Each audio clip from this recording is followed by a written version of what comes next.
Janabheri news కి స్వాగతం. ముందుగా హెడ్లైన్స్.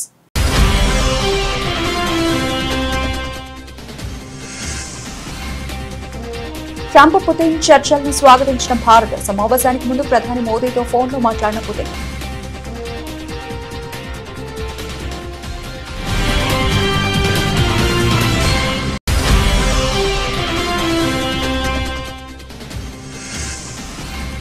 వందే భారత్ రైళ్లను జెండా ఊపి ప్రారంభించిన ప్రధాని మోదీ. ప్రయాణికులకు సులభమైన, సురక్షితమైన, వేగవంతమైన ప్రయాణం అందించే లక్ష్యం.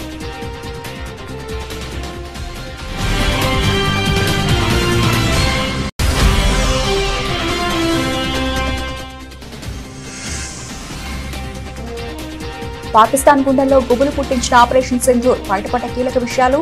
100 మందికి పైగా ఉగ్రవాదులను మట్టుబెట్టినట్లు వెల్లడి.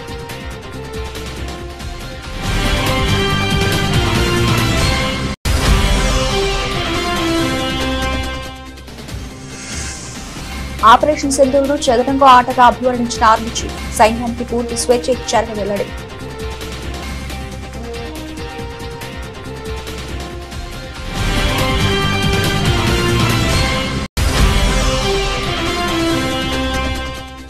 సౌర పవన విద్యుత్ ప్రాజెక్టులో పెట్టుబడులకు ఎన్టీపీసీ సిద్ధం. సీఎం రేవంత్ రెడ్డికి తెలిపిన సీఎండీ గురుదీప్ సింగ్.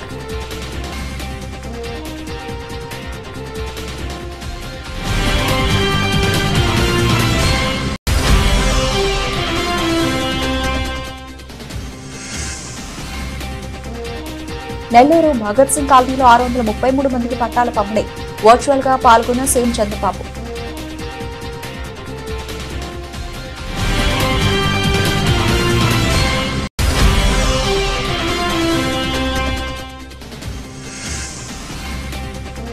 బీజేపీలో చేరిన మాజీ ఎమ్మెల్యే గువ్వల బాలరాజు. కండువా కప్పి ఆహ్వానించిన బీజేపీ రాష్ట్ర చీఫ్.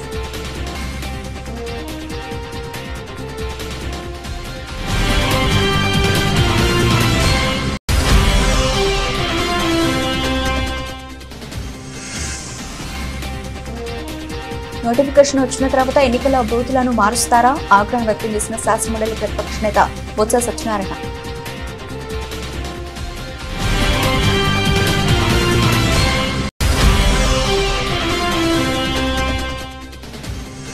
ముంబై విమానాశ్రయంలో ఐకాన్ స్టార్ అల్లు అర్జున్ కు ఆసక్తికర అనుభవం. మాస్క్ కళ్లజోడుతో ఉండడంతో గుర్తుపట్టలేకపోయిన భద్రతా సిబ్బంది.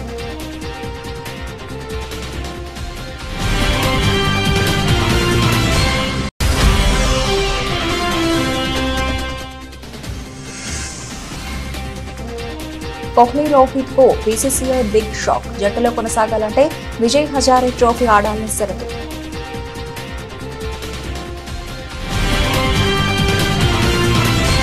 ప్రపంచ రాజకీయాల్లో కీలక పరిణామం చోటు చేసుకుంది. అమెరికా అధ్యక్షుడు డొనాల్డ్ ట్రంప్, రష్యా అధ్యక్షుడు వ్లాదిమిర్ పుతిన్ మధ్య శిఖరాగ్ర సమావేశం జరగనుంది. ఆగస్టు 15న అలస్కాలో ఈ భేటీ జరగనున్నట్లు ట్రంప్ స్వయంగా ప్రకటించారు. గత కొంతకాలంగా ఉద్రిక్తంగా ఉన్న ఉక్రెయిన్ యుద్ధానికి ఈ సమావేశం ఒక ముగింపు పలుకుతుందని ప్రపంచ దేశాలు ఆశిస్తున్నాయి. గత 3 రోజులుగా చోటు చేసుకునే వేగవంతమైన పరిణామాల అనంతరం ఈ భేటీ ఖరారైంది. ఎంతో ఆసక్తిగా ఎదురుచూస్తున్న సమావేశం ఆగస్టు 15 శుక్రవారం అలస్కాలో జరుగుతుంది అని ట్రంప్ తన సోషల్ మీడియా ప్లాట్ఫామ్ ట్రూత్ సోషల్లో వెల్లడించారు. ఈ సమావేశం భారత్ కు కూడా ఎంతో కీలక కానుంది. రష్యా నుంచి చమురు కొనుగోలు చేస్తున్నందుకు వాషింగ్టన్ భారత్ పై విధించిన 25% అదనపు సుంకాల భవిష్యత్తు ఈ భేటీలో తేలే అవకాశం ఉంది. ఈ పరిణామాన్ని భారత్ మనస్ఫూర్తిగా స్వాగతించింది. అమెరికా, రష్యా మధ్య కుదిరిన ఈ అవగాహనను అభినందిస్తున్నట్లు భారత విదేశాంగ శాఖ ఒక ప్రకటన విడుదల చేసింది. ప్రధాని నరేంద్ర మోదీ నేడు బెంగళూరులోని కేసర్ రైల్వే స్టేషన్లో 3 వందే భారత్ ఎక్స్ప్రెస్ రైళ్లను జెండా ఊపి ప్రారంభించారు. ఈ రైళ్లలో బెంగళూరు నుంచి మేలగావి, అమృత్సర్ నుంచి శ్రీమత వైష్ణోదేవి, కత్రా, నాగపూర్ నుంచి పూణే ఉన్నాయి. ఈ రైళ్లు ప్రయాణికులకు సులభమైన, సురక్షితమైన, వేగవంతమైన ప్రయాణం అందించే లక్ష్యంతో ప్రారంభించబడ్డాయి. ప్రధాని మోదీ మరో ముఖ్యమైన ప్రాజెక్టును ప్రారంభించారు. బెంగళూరులోని ఎల్లో లైన్ మెట్రో సేవను ప్రారంభించారు. ఈ లైన్ మొత్తం 19.15 కిలోమీటర్ల పొడవు, 16 స్టేషన్లతో ఉంటుంది. ఈ కొత్త లైన్ ఆర్వీ రోడ్ నుంచి బొమ్మసంద్ర వరకు ప్రయాణాన్ని సౌకర్యవంతం చేస్తుంది. ఈ కొత్త మెట్రో రైల్ ప్రారంభంతో బెంగళూరులోని హోసూర్ రోడ్, సిల్క్ బోర్డ్ వంటి రద్దీ ప్రాంతాల్లో ట్రాఫిక్ రద్దీని తగ్గించడంలో సహాయపడుతుంది. ముఖ్యంగా ఈ మార్గం ప్రజల కోసం సమయాన్ని పొడిగించి రద్దీని తగ్గించడంలో కీలక పాత్ర పోషించనుంది. दिल को छू जाती है। सबसे पहले मैं बेंगलुरु शहर की अधिष्ठात्री देवी अन्नम्मा ताई के चरणों में प्रणाम करता हूं।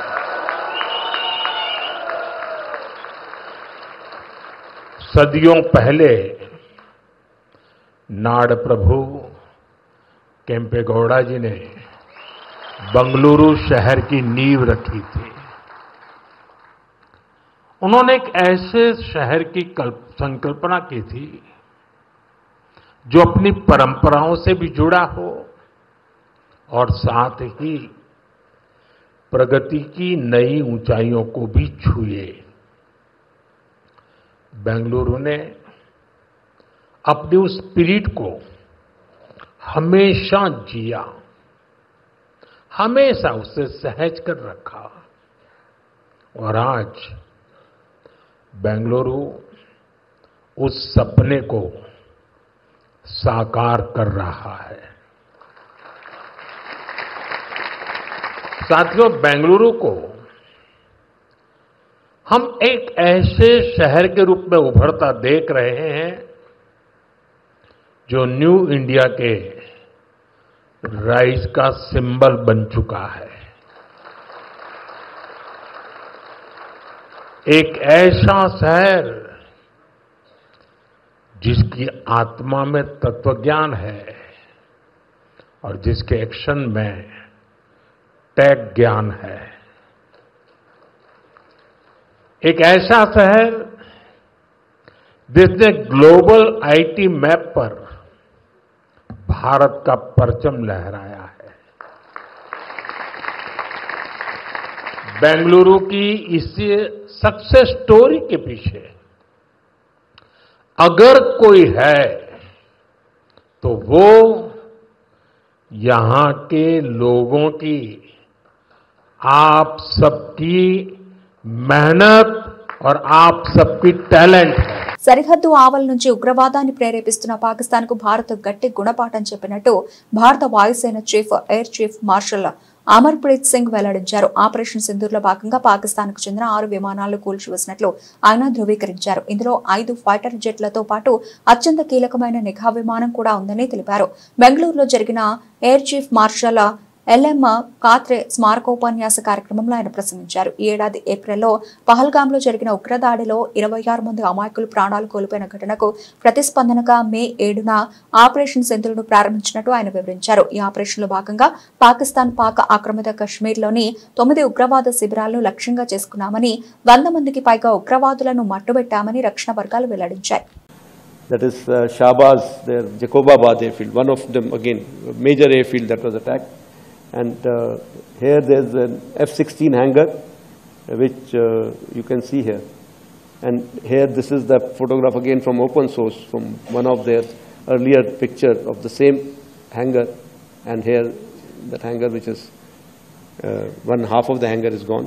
And I'm sure there were some aircraft inside which have got damaged there. So if I can just sum it up, what we were able to get there at least 2 command and control centers in like Murid and Chaklala that I have shown you one of the pictures. At least 6 radars, some of them big, some of them small.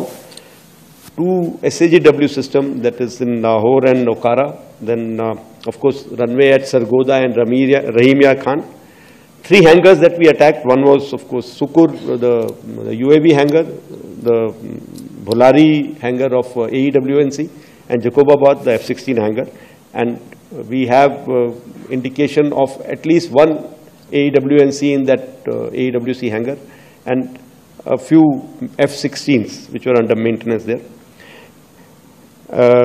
Apart from these, the SAGW systems, mostly from, I'm talking about fighter aircraft are from S-400. We have at least 5 fighters confirmed kills and 1 large aircraft, which could be either an Elint aircraft or an AEWNC aircraft, which was taken out at a distance of about 300 kilometers. This is the actually largest ever recorded surface-to-air kill that we can talk about. And operation Sindoor గురించి army chief general Upendra Dwivedi మొదటిసారి బహిరంగంగా మాట్లాడారు. IIT మద్రాసులో అగ్నిశోధ అనే research cell ను ప్రారంభించిన సందర్భంగా ఆయన కీలక విషయాలు వెల్లడించారు. ఈ ఆపరేషన్ ఒక చెస్ ఆటలో కొనసాగిందని, శత్రువు ఏ అడుగు వేస్తాడో తెలియని ఒక గ్రే జోన్ లో జరిగిందన్నారు. ఈ ఆపరేషన్ జనరల్ ద్వివేది చెస్ ఆటతో పోల్చారు. ఎందుకంటే ఇక్కడ శత్రువు ఏం చేస్తాడో, మనం ఏం చేయబోతున్నామో ఎవరికి స్పష్టంగా తెలియదని, ఇది పూర్తి స్థాయి యుద్ధం కాదు, కానీ అంతకంటే కొంచెం తక్కువ స్థాయిలో జరిగిన ఒక గ్రే జోన్ ఆపరేషన్ అని వెల్లడించారు. ఈ ఆపరేషన్ ప్లానింగ్ ఏప్రిల్ 23న ప్రారంభమైంది. ఆ రోజు 3 సైనిక దళాల చీఫ్లు, రక్షణ మంత్రి రాజ్నాథ్ సింగ్ ఒక నిర్ణయానికి వచ్చారని, ఇక చాలు ఏదో ఒక కీలక నిర్ణయం తీసుకోవాలి, సైన్యానికి పూర్తి స్వేచ్ఛ ఇచ్చారని పేర్కొన్నారు. ఆపరేషన్ సింధూర్ మరింత విస్తృతంగా కొనసాగింది. మన శత్రు భూభాగంలోకి వెళ్లి నర్సరీ మాస్టర్స్ అనే కోడ్ నేమ్లతో కీలక లక్ష్యాలను ధ్వంసం చేసినట్లు వెల్లడించారు. And since Op Sindoor, you may be actually saturated by seeing the TV and the parliamentary debates. So I will not spend much time on that. I will say how the technology came into play. But certain things important. 22nd April, you're aware what happened in Pahalgam, and it actually shocked the nation. 23rd is the time when next day itself, we all sat down. And this is the first time which RM has also said, I think enough is enough. And all the 3 chiefs were very clear, something has to be done. And the free hand was given, of course, that you decide what is to be done. And that is the kind of a confidence with the political directions and political clarity for the first time we saw. And that's what made a difference, because we want to do a lot, but that kind of hand-holding and kind of free, no terms of restrictions, if I can say that. And that is what kind of raises up your morale. And that is how it helped our army commanders or commander-in-chiefs on ground to kind of act as per their wisdom. Of course, then 25th, we visited the Northern Command, as you're aware, that is the place where we thought, planned, conceptualized, and executed the 7 targets out of the 9 which were destroyed, and where a lot of terrorists were killed. 29th April, of course, was the time when we met the Prime Minister for the first time, and thereafter, next day, of course, why I'm telling you this, because it's important that how a small name, Op Sindoor, connects the whole nation. And I was telling director also that when he briefed me on this, he said, okay, we'll have this name Op Sindhu. And I thought it is Op Sindhu. Sindhu is basically Indus River. So I said, excellent, sir. Indus Water Treaty has just been frozen by you. He said, no, it is Op Sindoor. And just see, this one name has connected the whole nation together. And today people are saying Sindoor to Sindhu. Everything we have taken care of. But that is something which galvanized the whole nation as such.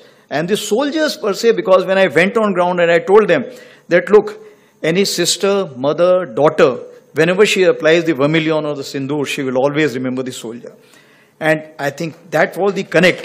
తెలంగాణలో పునరుత్పాదక విద్యుత్ ఉత్పత్తి రంగంలో పెట్టుబడులకు సుముఖంగా ఉన్నామని NTPC తెలిపింది. Jubilee hills నివాసంలో ముఖ్యమంత్రి రేవంత్ రెడ్డిని ఎన్టీపీసీ సీఎండీ గురుదీప్ సింగ్ బృందం మర్యాదపూర్వకంగా కలిసింది. సౌర పవన విద్యుత్ ప్రాజెక్టుల్లో సుమారు 80,000 కోట్ల రూపాయల పెట్టుబడులు పెట్టేందుకు సిద్ధంగా ఉన్నట్లు సీఎంకు గురుదీప్ సింగ్ వివరించారు. ఫ్లోటింగ్ సౌర విద్యుత్ ఉత్పత్తికి సంబంధించి రాష్ట్రంలో 6,700 మెగావాట్ల సామర్థ్యానికి అవకాశం ఉందని తెలిపారు. రాష్ట్రంలో పెట్టుబడులకు ఆసక్తి చూపిన ఎన్టీపీసీకి అన్ని విధాలా సహకరించేందుకు తాము సిద్ధంగా ఉన్నట్లు ఈ సందర్భంగా సీఎం స్పష్టం చేశారు. 2029 నాటికి ప్రతి ఒక్కరికి సొంతింటి కలను నిజం చేస్తామని సీఎం చంద్రబాబు తెలిపారు. పట్టణ ప్రాంతాల్లో 2 సెంట్లు, గ్రామాల్లో 3 సెంట్ల ఇంటి స్థలం ఇస్తామనే హామీని అమలు చేస్తామని స్పష్టం చేశారు. ఇదే సమయంలో పేదలు 2-3 దశాబ్దాలుగా ప్రభుత్వ స్థలాల్లో ఉంటే వాటిని రెగ్యులరైజ్ చేస్తామని చెప్పారు. ఈ విషయం ఇప్పటికే ఎమ్మెల్యేలకు చెప్పామని, పలుచోట్ల వారు చొరవ తీసుకుని అర్హులకు పట్టాలు ఇప్పించడం అభినందనీయమని అన్నారు. నెల్లూరు భగత్ సింగ్ కాలనీలో 633 మందికి పట్టాల పంపిణీ కార్యక్రమంలో సీఎం చంద్రబాబు వర్చువల్ గా పాల్గొన్నారు. స్థానిక ఎమ్మెల్యే మంత్రి నారాయణ వినపం మేరకు పట్టాల పంపిణీ కార్యక్రమంలో సీఎం పాల్గొన్నారు. ఈ సందర్భంగా సీఎం మాట్లాడుతూ, ఆడబిడ్డలకు ఇళ్ల పట్టాలు పంపిణీ చేయడం ఎంతో సంతృప్తినిచ్చింది. ఈ రోజు భగత్ సింగ్ కాలనీలో పట్టాలు అందుకున్న 633 మందికి శుభాకాంక్షలు. ఎక్కడ ఏ అవకాశం ఉన్నా పేదలకు సాయం చేయడంలో కూటమి ప్రభుత్వం ముందుంటుంది. నెల్లూరులో చొరవ తీసుకుని అన్ని సాంకేతిక సమస్యలు పరిష్కరించి మహిళలకు పట్టాలిచ్చిన నారాయణకు అభినందనలు అని అన్నారు. ఈరోజు నెల్లూరు భగత్ సింగ్ కాలనీలో 633 మందికి పట్టాలు ఇచ్చే సందర్భంలో సమావేశమైనటువంటి సోదరి సోదరులందరికీ పేరు పేరున మనస్ఫూర్తిగా నమస్కారాలు, అభినందనలు, శుభాభినందనలు. కొన్ని 633 మంది మహిళలకు ఈరోజు ఒక ముఖ్యమంత్రిగా నేను ఇది అసాధ్యం అనుకున్న దాన్ని సాధ్యం చేసి మీకు అందరికీ పట్టాలు ఇచ్చాను. దీనికి చాలా ఆనందంగా ఉంది. ఒక పవిత్రమైన రోజున మీకు ఈ పట్టాలు ఇవ్వడం నా అదృష్టంగా నేను భావిస్తున్నానని ఆ కొండే అందరికీ విజ్ఞప్తి చేస్తున్నా. నాగర్ కర్నూలు జిల్లా అచ్చంపేట నియోజకవర్గ మాజీ ఎమ్మెల్యే గువ్వల బాలరాజు బీజేపీలో చేరారు. ఆదివారం నాడు హైదరాబాద్ నాంపల్లిలోని బీజేపీ రాష్ట్ర కార్యాలయంలో జరిగిన కార్యక్రమంలో పార్టీ రాష్ట్ర అధ్యక్షుడు రామచంద్రరావు బాలరాజుకు కాషాయ కండువా కప్పి సాదరంగా ఆహ్వానించారు.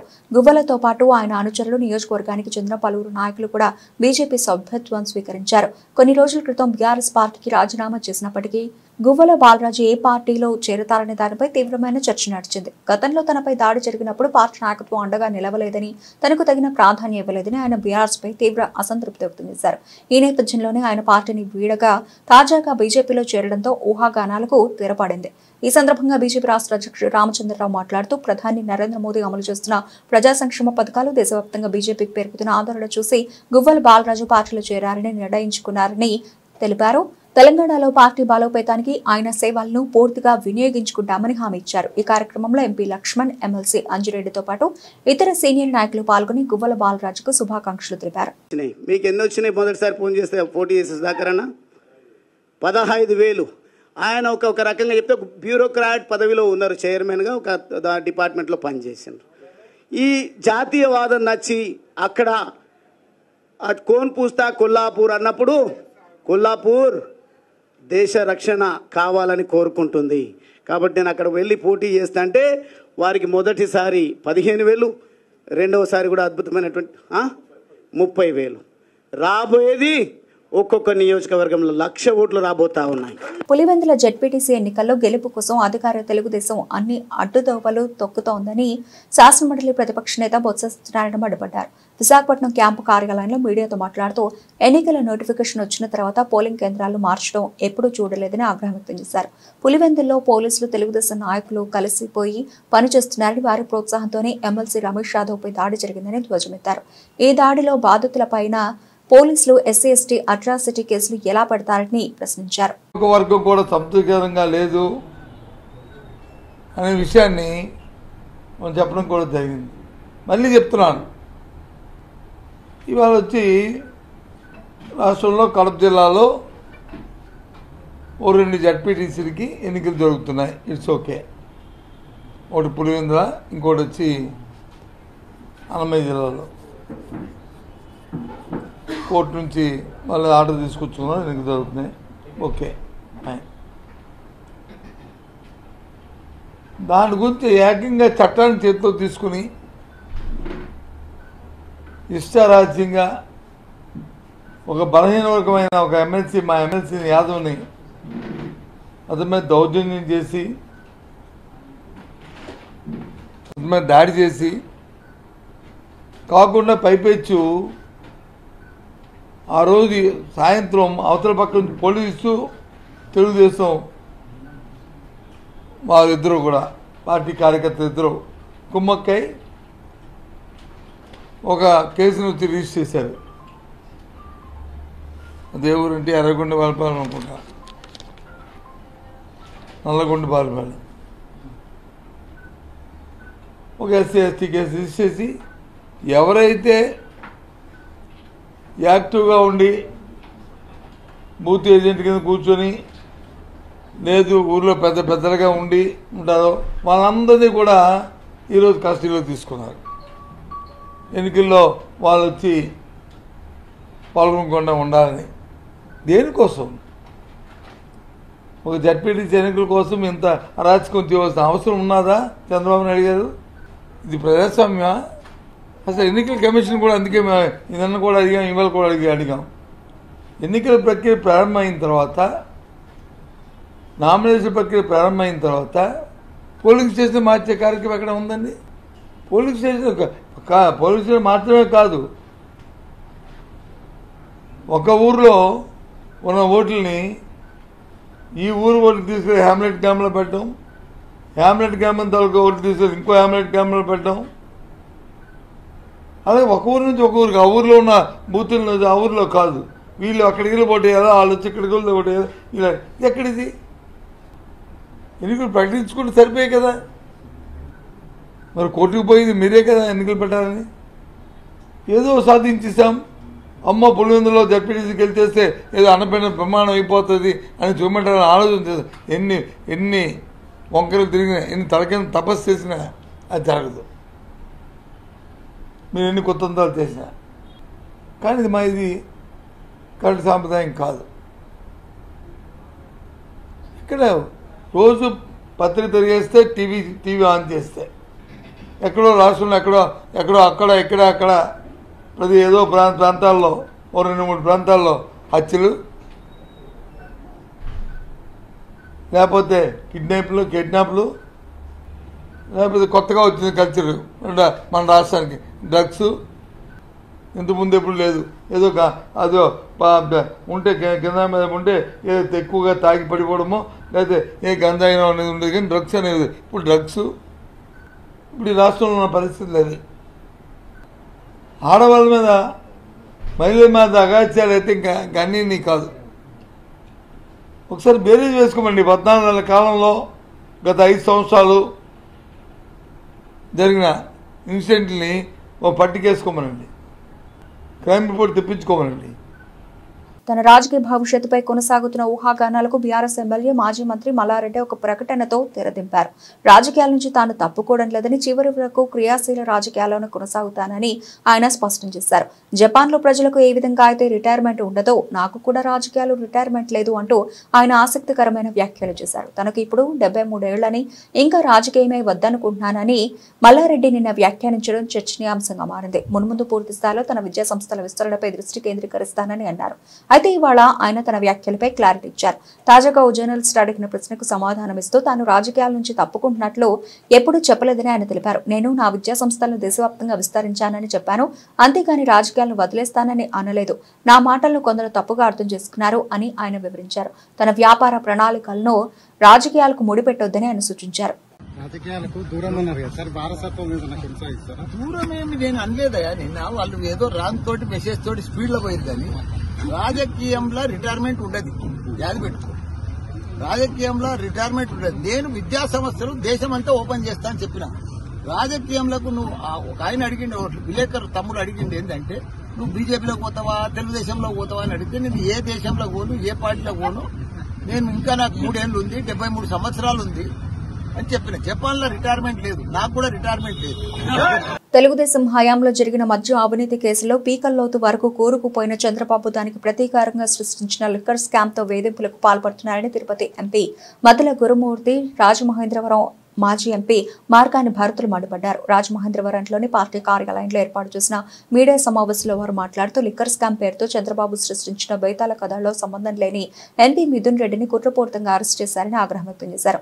జైల్లో చట్టపరంగా వైఎస్ఆర్సీపీ లోక్సభ ఫ్లోర్ లీడర్ మిథున్ రెడ్డికి రిమాండ్లో కల్పించాల్సిన వసతులను కూడా ఇవ్వకుండా అత్యంత దుర్మార్గంగా వ్యవహరిస్తున్నారని అన్నారు.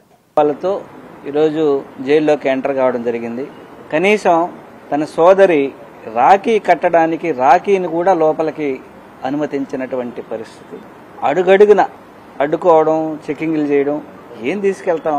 నేను ఒక పార్టీ, ఒక లోక్సభ సభ్యుడిగా, ఆ అక్క మిథునన్న సోదరిగా ఏం తీసుకెళ్తాం? ఒక రాఖీతో పాటు ఏదైనా కుంకుమో లేదంటే ఏదో బొట్టు పెట్టడానికి తప్ప ఏం తీసుకెళ్తాం? హైట్ని కూడా అడ్డుకునే పరిస్థితి. వీటన్నిటినీ అడ్డుకొని పైచాచిక ఆనందం పొందే విధంగా అక్కడ వాళ్ళు వ్యవహరించినటువంటి తీరు ఉన్నది. దీన్ని ఖండిస్తా ఉన్నాం. లోపల తనకు కూడా కనీస సౌకర్యాలు కూడా, మామూలుగా అతను సెంట్రల్ సెక్యూరిటీ కేటగిరీలో ఉన్నటువంటి ఎంపీ గారు. సో ప్రాపర్ ఫెసిలిటీస్ కూడా అడుగడుగున అడ్డుకోవడం, ఈవెన్ భోజనానికి కూడా ఒకసారే అనుమతించడం, ఇంటి భోజనాన్ని కోర్టు ఆదేశాలు ఉన్నా కూడా ఇలాంటివి రకరకాలైనటువంటి హరాస్ చేస్తూ పైచాచిక ఆనందాన్ని పొందుతున్నారు. కానీ ఇది తప్పు, కరెక్ట్ కాదు. అసలు తప్పు చేసిందే కూటమి ప్రభుత్వం. 2014 నుంచి 2019 వరకు లిక్కర్కు సంబంధించి తప్పులన్నీ చేసింది కూడా కూటమి ప్రభుత్వం. అప్పటి కూటమి ప్రభుత్వం, తర్వాత ఇప్పుడు అదే విధంగా 2014 నుంచి 19 వరకు ఏ విధంగా అయితే వాళ్ళు వ్యవహరించారో అదే విధంగా 2024 నుంచి 20 ఇది ఇప్పుడు జరుగుతా ఉంది. 24 తర్వాత కూడా కేబినెట్ అప్రూవల్ లేకుండా అనుమతులు, జీవోలు జారీ చేసింది అప్పటి కూటమి ప్రభుత్వం, అప్పుడు చంద్రబాబు నాయుడు గారి ప్రభుత్వం. పోలీసుల సమక్షంలో అయినా రాఖీ కడతారు కదండి. దగ్గరగా నాకు తెలిసి 30-35 ఏళ్లు కలిసి ఒకే తల్లి కడుపున పుట్టిన పిల్లలు. మరి వాళ్ళు రాఖీ పండగ రోజున రాఖీ కూడా జరుపుకోనివ్వకోకుండా ఏముందండి, ఇప్పుడు రాఖీ కడతారు. పోలీసుల సమక్షంలోనే రాఖీ కట్టి ఒక తిలకం పెడితే ఈ బంధాన్ని మనం ఎంత గౌరవించిన వాళ్ళు అవుతామండి. హిందూ సాంప్రదాయాన్ని. తప్పే ఉందండి, నాకు అర్థం కాల. కనీసం రాఖీ కూడా ఎలో చేయలేని పరిస్థితుల్లో ఇవాళ ఈ కూటమి ప్రభుత్వం అని కూడా కాదు, తెలుగుదేశం ప్రభుత్వం. ఎందుకంటే ఈ కూటమిలో మిగతా వాళ్ళకి ఎవరికి కూడా పెద్ద వాయిస్ లేదు, వాళ్ళు ఉన్నా లేనట్టే కింద పరిగణిస్తా ఉన్నాం. ఇది కాకుండా లిక్కర్ పాలసీ గురించి వీళ్ళు చెప్తా ఉన్నారు. అసలు కనీసము నీతులు చెప్పడానికైనా కనీసం సిగ్గుండాలి కదండి. ఇవాళ ఆంధ్రప్రదేశ్ రాష్ట్రంలో మద్యం షాపులు రోడ్లపైన తాగేస్తున్నారు డైరెక్ట్ గా. అక్కడ మద్యం షాపు బయట నుంచుని గ్లాసులు అక్కడే పెట్టేస్తున్నారు, డైరెక్ట్ గా ఎత్తేసి అక్కడే గ్లాసులు పెడతా ఉన్నారు. డైరెక్ట్ నడి రోడ్డు పైన వ్యవహారం జరుగుతా ఉంది. పర్మిట్ రూమ్లు, ప్రతి బ్రాందీ షాప్ కి పర్మిట్ రూమే, డైరెక్ట్ గా ఓపెన్ గా అక్కడ లోపల కూర్చోబెట్టి యథేచ్ఛగా తాగిస్తా ఉన్నారు. వీధికి ఒక బెల్ట్ షాప్ నిర్వహిస్తా ఉన్నారు రాష్ట్ర వ్యాప్తంగా. ఇది ఓపెన్ గా జరుగుతా ఉంది. కాంగ్రెస్ క్రమశిక్షణ కమిటీ పిలుపు మేరకు గాంధీ భవన్ కు ఇవాళ ఆ పార్టీ సీనియర్ నేత కొండా మురళి వచ్చారు. తనపై వచ్చిన ఫిర్యాదులపై క్రమశిక్షణ కమిటీకి లిఖితపూర్వకంగా కొండా మురళి సమాధానం ఇచ్చారు. కొండా మురళి లేఖపై కమిటీ కొన్ని వివరాలు అడిగింది. ఈ సమావేశం అనంతరం మీడియాతో మల్లు రవి మాట్లాడారు. 2 గంటల పాటు సమావేశం జరిగిందని తెలిపారు. ఉమ్మడి వరంగల్ జిల్లా నేతలపై చర్చ చేశామని చెప్పుకొచ్చారు. అనిరుద్ధ్ రెడ్డి అంశంపై చర్చించామని అన్నారు. మునుగోడు ఎమ్మెల్యే కోమటిరెడ్డి రాజగోపాల్ రెడ్డి అంశంపై ఇంకా చర్చ జరగలేదని చెప్పారు. రాజగోపాల్ రెడ్డిపై ఎవరూ ఫిర్యాదు చేయలేదని మల్లు రవి పేర్కొన్నారు. తమ రక్తంలో కాంగ్రెస్ ఉందని ఆ పార్టీ నేత కొండా మురళి తెలిపారు. కాంగ్రెస్ లో తప్ప వేరే పార్టీలో తాము ఇమడలేమని చెప్పుకొచ్చారు. కాంగ్రెస్ హైకమాండ్ ఏ ఆదేశం ఇచ్చినా పాటిస్తానని అన్నారు. ఏఐసిసి అగ్రనేత రాహుల్ గాంధీని ప్రధానమంత్రిని చేయడమే తమ లక్ష్యమని ఉద్ఘాటించారు. స్థానిక సంస్థల ఎన్నికల్లో కలిసి పనిచేయాలని క్రమశిక్షణ కమిటీ ఆదేశించిందని కొండా మురళి పేర్కొన్నారు. వరంగల్కు సంబంధించినటువంటి ఎమ్మెల్యేలు కొండా మురళి గారు సబ్జెక్టుని ఒక కొలిక్కి తీసుకొని రావటం జరిగింది. అదే రకంగా జడ్చెల్ల ఎమ్మెల్యే మన అనిరుద్ధ్ రెడ్డి గారు వారి దాని మీద కూడా ఒక ఫైనల్ నిర్ణయానికి వచ్చి 4 మెంబర్స్ ఉన్నాం. మళ్ళీ నేను అందరం యునానిమస్గా ఒక నిర్ణయానికి వచ్చాం. భవిష్యత్తులో కాంగ్రెస్ పార్టీ కోసం కలిసికట్టుగా పనిచేయడానికి ఒప్పుకున్నారు కాబట్టి ఈ నిర్ణయం జరిగింది. ఈ విషయాన్ని మేము పిసిసి ప్రెసిడెంట్ మీనాక్షి నటరాజన్ గారు, సీఎం గారు వారి దృష్టికి తీసుకుంటుంది. మీకు వివరాలన్నీ తర్వాత చెప్తాం. పాన్ ఇండియా స్టార్ గా దేశవ్యాప్తంగా అశేష అభిమానులను సొంతం చేసుకున్న ఐకాన్ స్టార్ అల్లు అర్జున్ కు ముంబై విమానాశ్రయంలో ఓ ఆసక్తికర అనుభవం ఎదురైంది. అల్లు అర్జున్ నిన్న ముంబై విమానాశ్రయానికి వెళ్లారు. ఆ సమయంలో ఆయన ముఖానికి మాస్క్, కళ్లకు బ్లాక్ గ్లాసెస్ ధరించి ఉండడంతో అక్కడి భద్రతా సిబ్బంది ఆయన గుర్తుపట్టలేకపోయారు. సెక్యూరిటీ చెకింగ్ పాయింట్ వద్దకు రాగానే నిబంధనల ప్రకారం ఆయన ఆపారు. వెంటనే అల్లు అర్జున్ అసిస్టెంట్ కల్పించుకుని ఆయన సినీ హీరో అల్లు అర్జున్ అని సిబ్బందికి వివరించే ప్రయత్నం చేశారు. అయితే భద్రతా సిబ్బంది తమ విధి నిర్వహణకే కట్టుబడ్డారు. వ్యక్తి ఎవరైనా సరే నిబంధనల ప్రకారం ముఖాన్ని చూపించాల్సి ఉంటుందని స్పష్టం చేశారు. దీంతో అల్లు అర్జున్ తన మాస్క్, కళ్లజోడు తొలగించి ముఖం చూపించారు.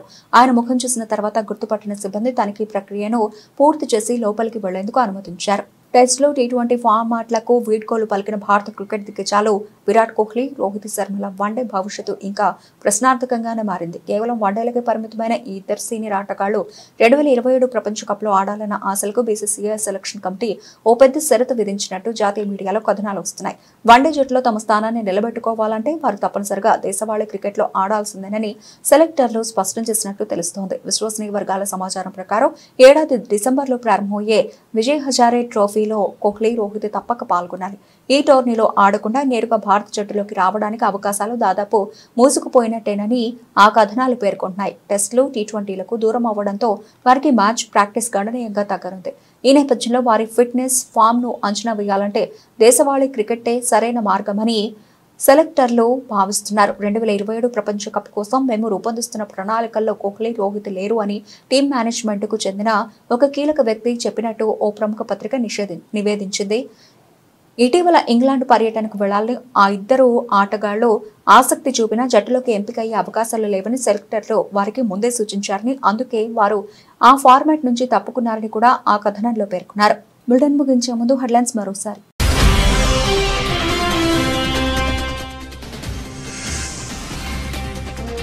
ట్రంప్, పుతిన్ చర్చలను స్వాగతించిన భారత్. సమావేశానికి ముందు ప్రధాని మోదీతో ఫోన్లో మాట్లాడిన పుతిన్.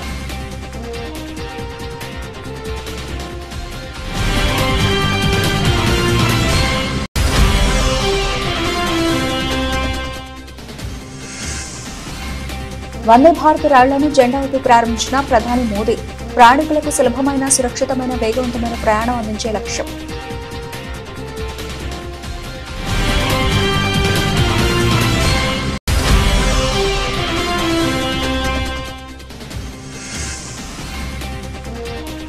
పాకిస్తాన్ గుండెల్లో గుబులు పుట్టించిన ఆపరేషన్ సింధూర్ బయటపడ్డ కీలక విషయాలు 100 మందికి పైగా ఉగ్రవాదులను మట్టుబెట్టినట్లు వెల్లడి.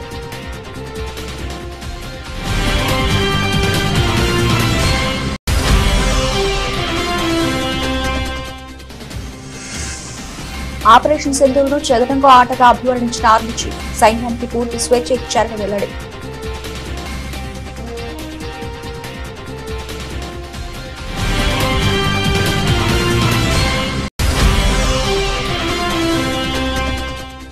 సౌర పవన విద్యుత్ ప్రాజెక్టులో పెట్టుబడులకు ఎన్టీపీసీ సిద్ధం. సీఎం రేవంత్ రెడ్డికి తెలిపిన సీఎండీ గురుదీప్ సింగ్.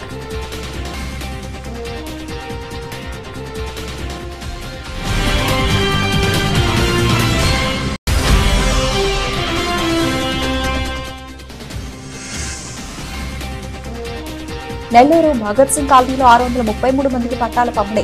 వర్చువల్ గా పాల్గొన్న సీఎం చంద్రబాబు.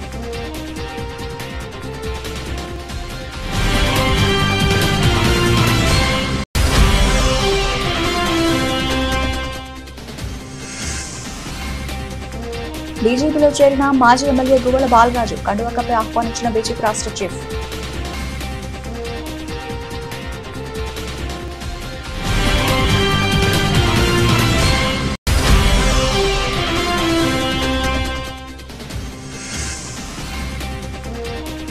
నోటిఫికేషన్ వచ్చిన తర్వాత ఎన్నికల బూతులను మారుస్తారా? ఆగ్రహం వ్యక్తం చేసిన శాసనమండలి ప్రతిపక్ష నేత బొత్స సత్యనారాయణ.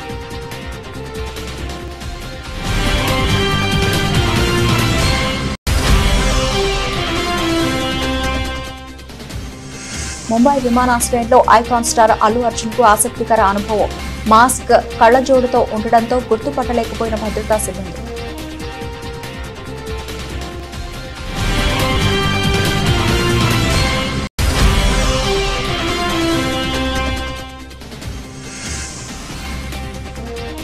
కోహ్లీ రోహిత్ కు బీసీసీఐ బిగ్ షాక్. జట్టులో కొనసాగాలంటే విజయ్ హజారే ట్రోఫీ ఆడాలని షరతు.